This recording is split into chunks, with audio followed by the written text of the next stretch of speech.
Bună ziua, prieteni, și bine ați venit pe canalul nostru. Eu astăzi vreau să-mi fac găluște. Chiar nu mi-am făcut aici găluște cu prune deloc. Mi-am pus aici cam 1,5 kg de cartofi. Nu fac multe, că n-am numai câteva. Și astea le-am primit de la sora mea când au fost la Băi, la Tâșnat. O cumpărat de acolo, de la țăranii care vindeau acolo. O cumpărat și mi-au adus și mie câteva, mai mâncat.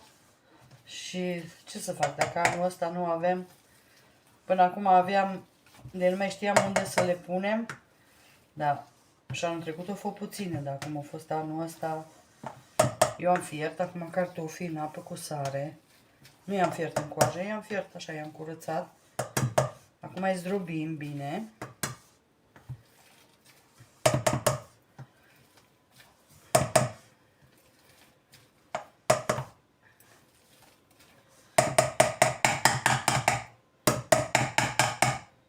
Așa. Te mai rămân pe...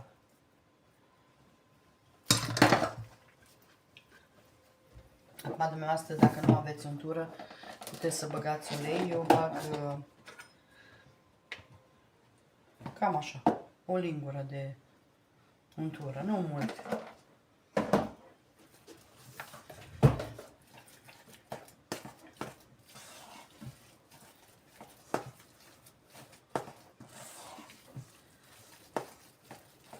Prunele le-am scos sâmburii. Eu nu-i las cu sâmburi. Punem puțină sare. Eu am fiert cartofii cu sare, dar na. În aluat eu nu pun zahăr deloc. Eu acum mai las un pic să stea, ca să pot să nu să facă ouăle, că bag ouăle, ouă, 2 ouă. Și după aia făină. Dacă nu aveți untură, să băgați 2 linguri de ulei. Uitați așa și las așa să stea puțin și după aia vă arăt. Facem pesmetul, eu am pus puțin ulei, dumneavoastră puteți să puneți, cum îi spune, unt, ce doriți, ce vă place. Și acum punem pesmetul nu prea am eu pesmet așa fain, că nu am avut și am luat de aici de la un magazin. Dar mie îmi place ăla mai mare.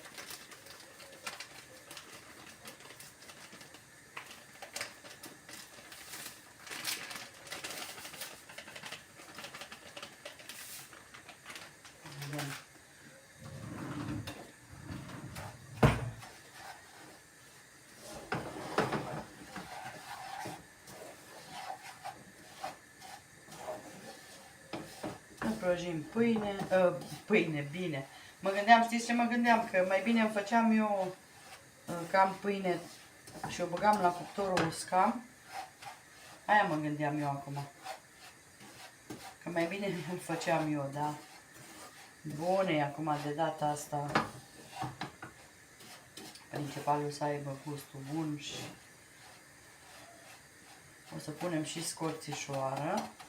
Și asta îl lăsăm deoparte făcut, că nu se întâmplă nimica. Îmi place să-l fac din timp ca să nu... Atunci fierb găluștele și nu am pesmet făcut. Că mai am aici, îl golesc în cutie.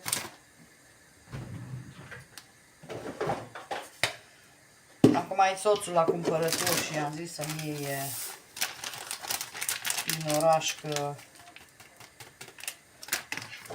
eu nu folosesc tot timpul, mai folosesc la șnițele, dar îmi place să am acasă. Și găluște, acum chiar că anul ăsta, chiar am zis la soțul, zic eu trebuie să-mi fac găluște. Trece toamna sau vara și care eu făceam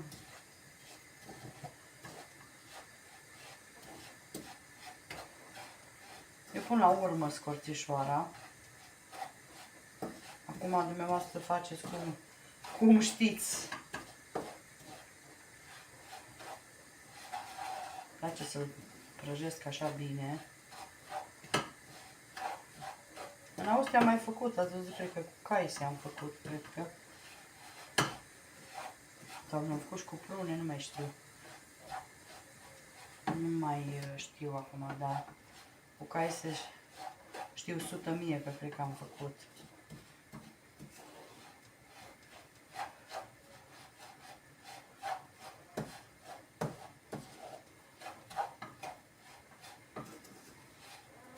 Imediat îl oprim ca să nu se ardă, că nu-mi place să fie ars.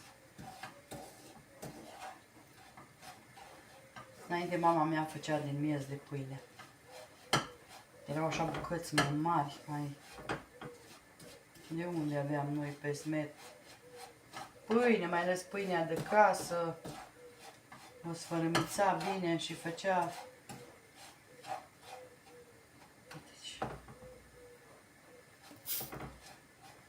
Gata, acum și-l oprim. De ce-l opresc? Că tigaia e înfierbântată. Și atunci el se mai prăjește. E suficient de bine prăjit. Vedeți că dacă îl lași prea mult, atunci mi-l arde. De-aia amestec în el acum până încă ea e caldă.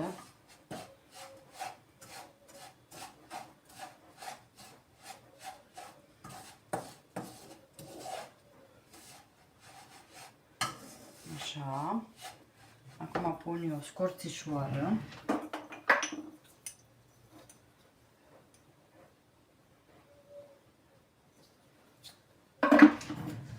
Și zahăr. Cred că n-am început aici, nu? Îl punem în cutie după aia, da.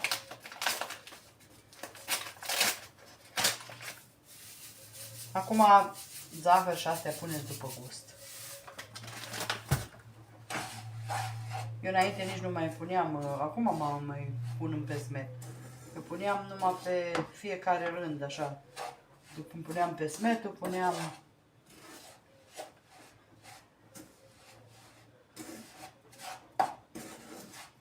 Na, și gata pesmetul nostru.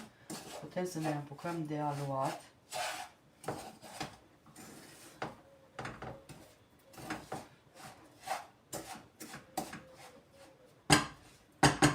Ok. Lăsăm deoparte. Și acum ne apucăm de aluat. Haideți să facem aluatul. Deci punem 2 ouă. Acum dacă nu aveți ouă, puneți numai 1. Deci câte doriți. Dacă faceți multe, atunci puneți mai multe.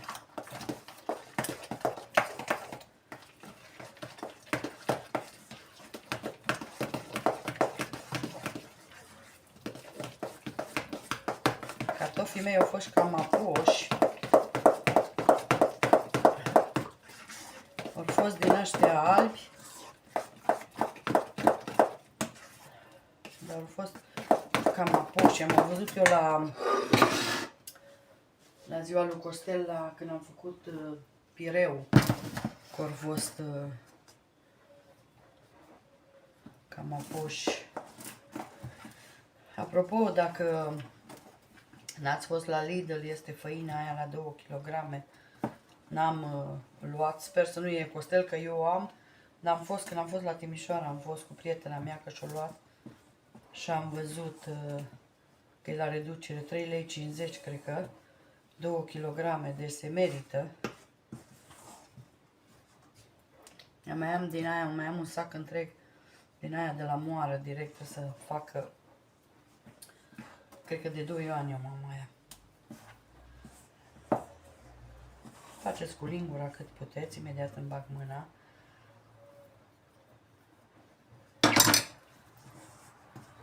El e puțin călduț aluatul, dar nu se întâmplă nimic, ca să știți, că nu vă arde la mână.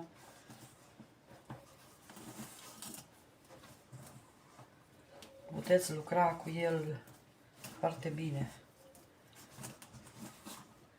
Acum noi facem un aluat practic să nu se prindă de mâini, să fie legat bine, să nu se mai prindă de mâini. Deci așa facem aluatul. Și făina exactă nu pot să vă spun niciodată, că aia depinde de cartofi.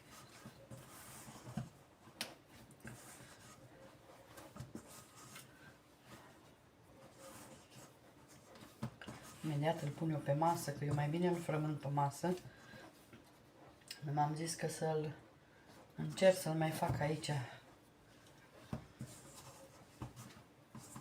Suficiente ca să ne facem pofta. Suficiente.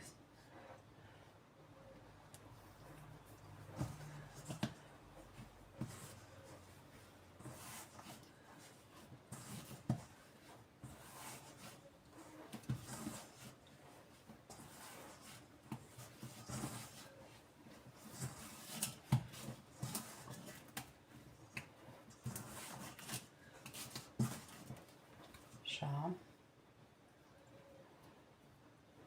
Mie ce-mi plac găluștele, dar mie îmi place foarte mult ăsta făcut cu pesmet, aluatul ăsta făcut cu pesmet.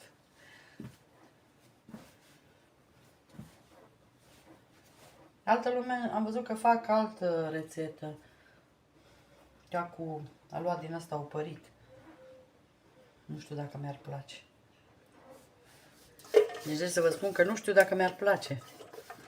Eu m-am obișnuit cu ăsta nostru, clasicul. Egal cu ce fruct fac. Cu ăsta de cartofi.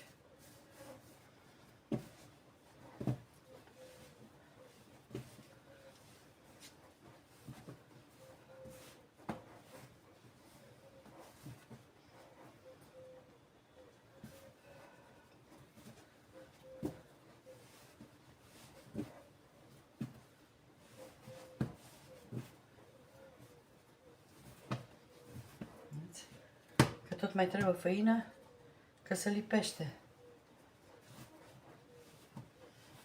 Acum nu-l facem tare, tare, dar să nu se mai lipească de mâine.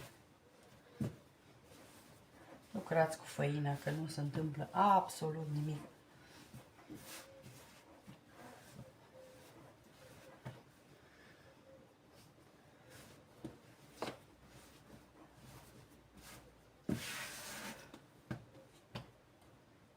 Imediat e gata aluatul. Mă duc eu oală să-mi pun apă la fiert.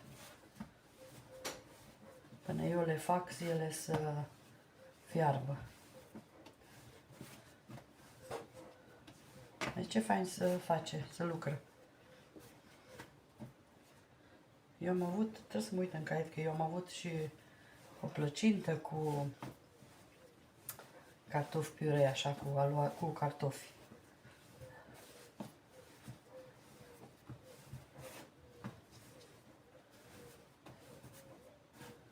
Așa.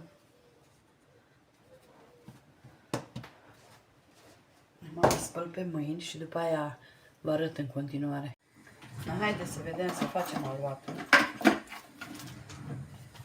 Acum îl întindem cât ne permite, nu subțire, dar cât să putem să tăiem. Puteți să nici să nu-l întindeți. Puteți să faceți de pe... așa, direct.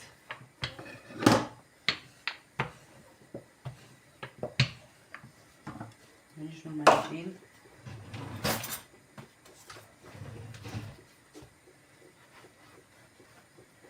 Așa.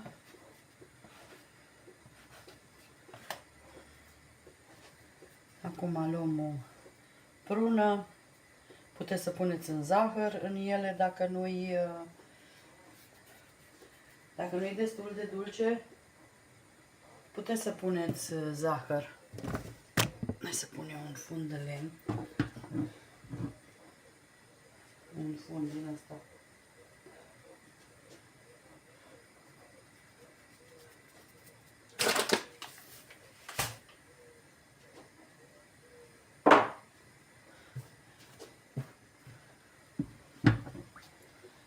că am loc. Deci aici n-am loc. O să iasă mari că sprunele mari.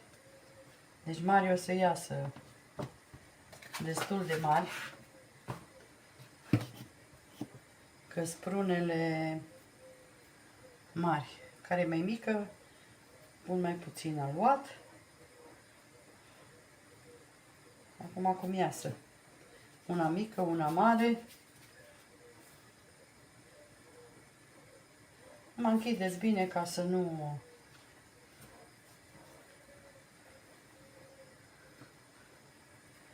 De-aia îi trebuie aluat, vă zic că îi trebuie aluat, pentru că altfel când ele fierb, atunci vă scoate afară zeama din ele.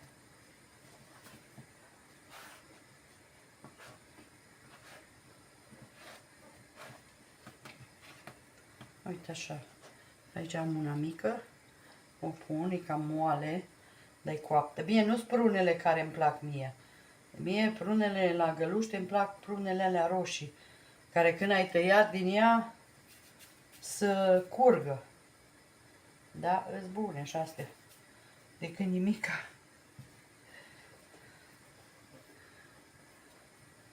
Așa, și restul ce rămâne aluatul, eu îl fac din aia, știți cum e, noodle din aia. La noi, v-am zis, cred că mai odată, la noi le spunea țăpari, dar nu știu de ce le denumea așa.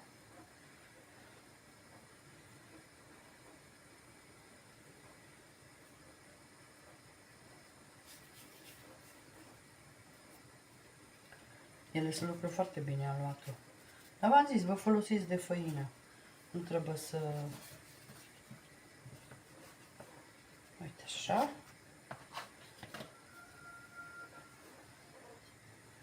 O să-i trimit eu și la prietena mea dacă vine Costel acasă.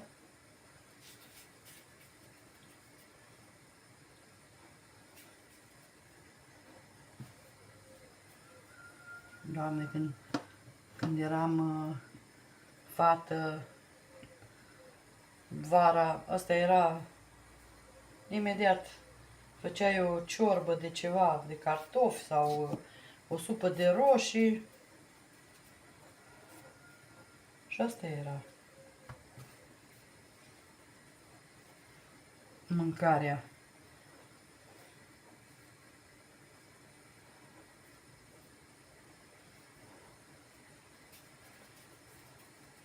Una mică, una mare, nu contează. Principalul să fie bune.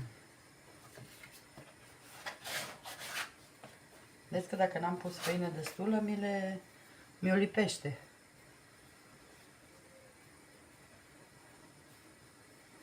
Mult aluat, știți că nu-mi rămâne. Am zis că îmi rămâne mai mult aluat. Dar nici n-am vrut eu să fac prea mulți cartofi. Acum, de aici e subțire și mică îl rupe.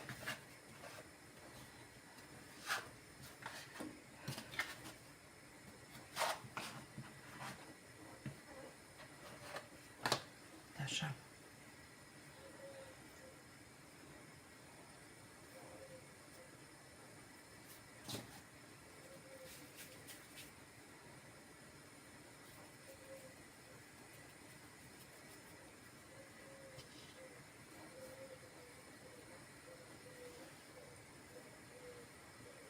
Acum eu tot v-am ținut și am povestit. La noi în sat e satul cu 3 biserici. Și noi foarte mult am luat românii. Și de la sârbi și de la nemți. Da.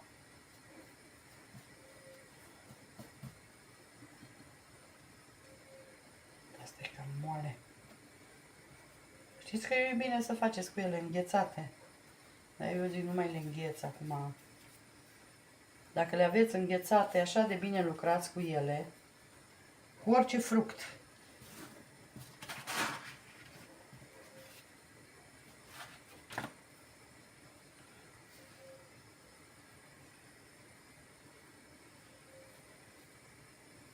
Imediat fierbe apa.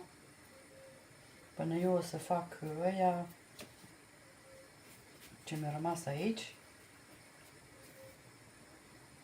Aluatul. 10-13. Bun, suficienți. Acum îl tăiem aluatul și acum îl faceți ăștia cât doriți de mare.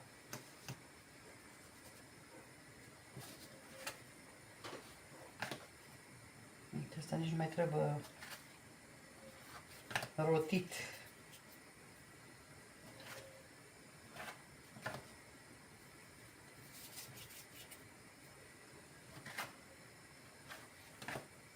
Ăștia în Germania îi mâncam cu, cum îi spune, cu varzacră. Că aluatul era tot așa de cartofi și cu varzacră îi mâncam.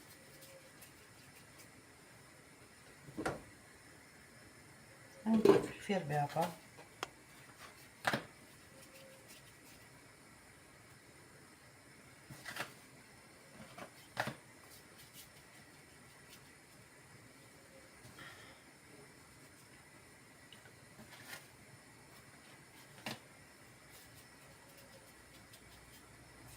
Uite și fierbe.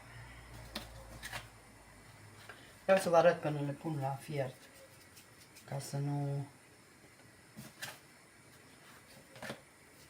pune în două tranșe, numai bine.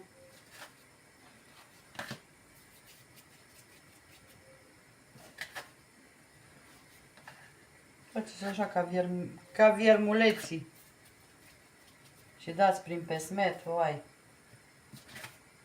Eu mai fac așa când mă apucă și numai din ăștia. Nu trebuie să am neapărat găluște cu prune.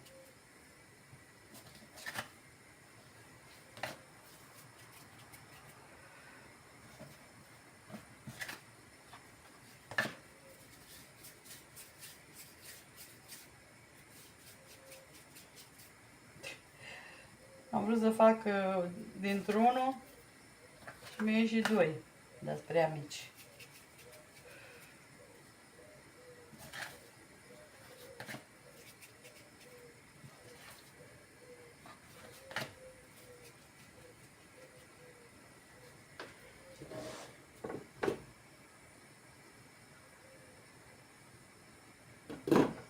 Haideți că revin după ce, când începe să fiarbă. Apa a început să fiarbă.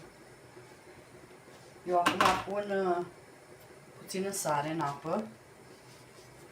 Nu mult, dar puțin tot pun. Și acum le luăm. Hai să pun eu astea mari prima dată.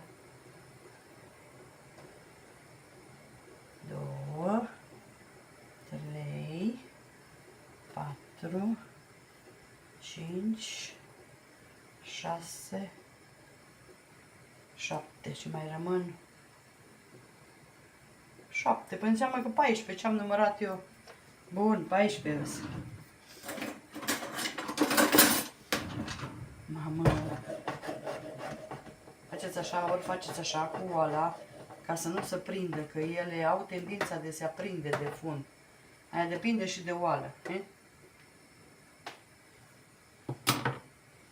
Ok, punem capacul și lăsăm să fiarbă. Numai stați lângă ele, că ele o să aibă tendința să dea în foc.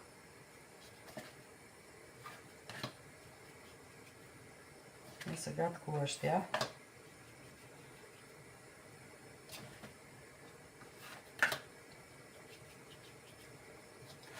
Ele, când se ridică deasupra, mai le lăsați 2-3 minute ca să fiarbă. Bine, să nu avem probleme să fie aluatul crud.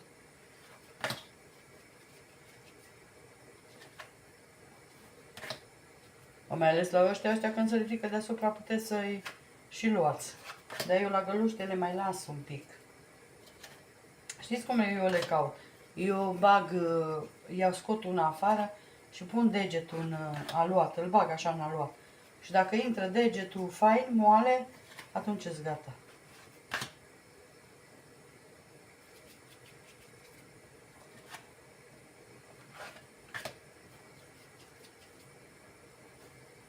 Și gata mi și eu. Am făcut destui și de ăștia.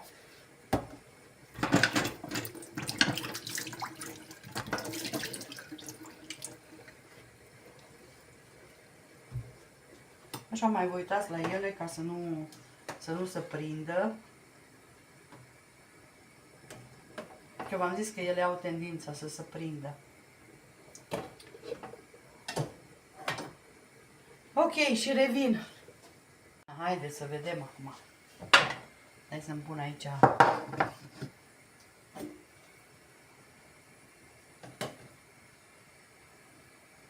Așa. Ele sunt fierte, vedeți când băgați degetul așa se simte moale. Eu așa le fac. Acum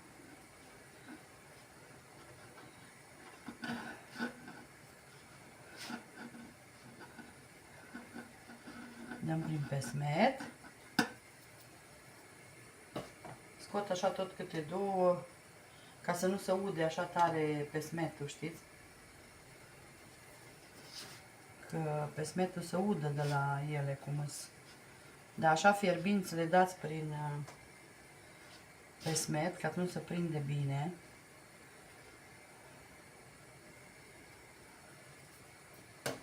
Da, pe astea le scot pe toate trei. Vedeți că dacă e bine închise, atunci nu se închid. Avea una o tendință, am văzut. Hai să le punem și pastelante.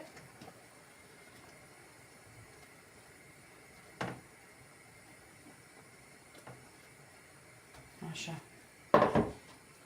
Acum facem un pic ca să nu se prindă de fund. Așa.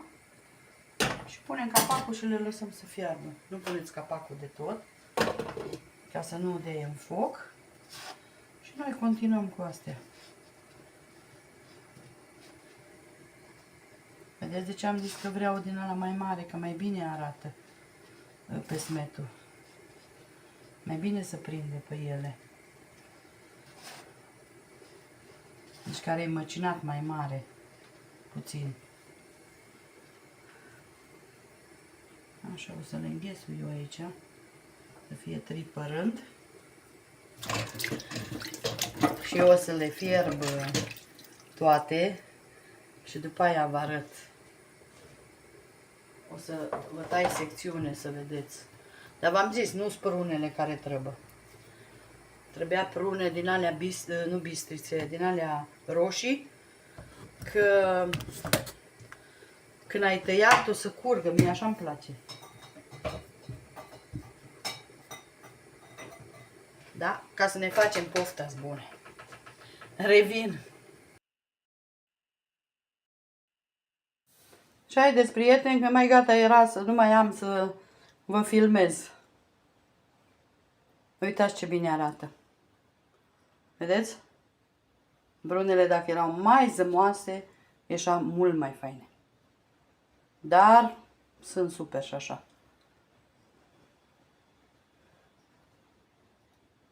Sper să încercați și această rețetă. Rețeta, desigur, o găsiți pe canalul meu de YouTube. Și acolo vedeți modul de preparare. Dacă vă plac găluștele cu prune, rapid le faceți. Vă mulțumesc și o zi minunată. Bye, bye!